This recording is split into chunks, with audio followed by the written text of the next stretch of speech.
Alright, happy Death Day again. I want to mention another reason I want to die by fasting one day. I just get this happy-go-lucky feeling that nothing could bother me. Earlier today, I think I was up to 22 hours before I broke the fast. I had an important Zoom call that I needed to make.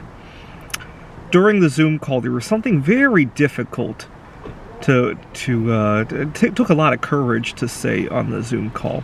I said it, and I heard the other side starting to talk, and I'm like, oh good, I didn't screw it up. Unfortunately, I'll let you pause the video to think what the other side said. He didn't hear me, he had a bad connection, he asked me to repeat. Which is annoying because I got excited for that split second that I thought, wow, this is a productive discussion. And second of all, it forced me to say that difficult to say thing again. I hate to discuss what it is. I had a difficult to say thing.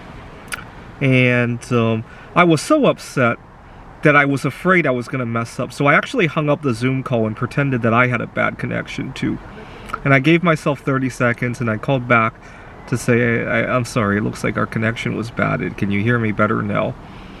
And during the 30 seconds I hung up, I actually wrote down what I was going to say, just to rehearse it in my head. See, this is me when I'm fasting. When I'm not fasting, it tends to become a shouting match and I ruin what I was gonna say. I get upset, I get emotional and all that.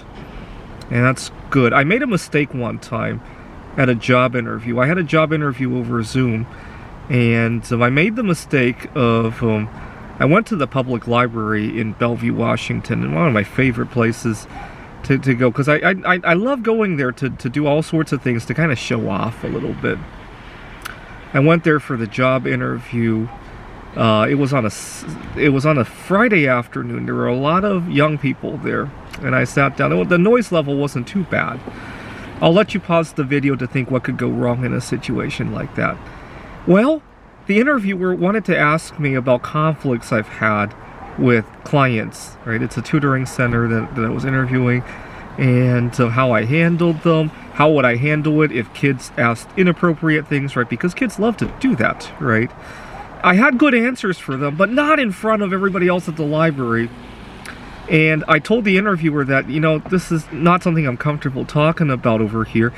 And the interviewer thought I wasn't comfortable telling her. She said, no, this is confidential, don't worry about it. I was like, no, I didn't realize the questions would go to this extent, and I'll have to call you back when I'm in a more comfortable area. And I did, long story short, I didn't get that job. Had I been in a fasted state, I probably could have handled that a little bit better. I should have known better than to go to the library for a call like that. I guess I did learn that lesson.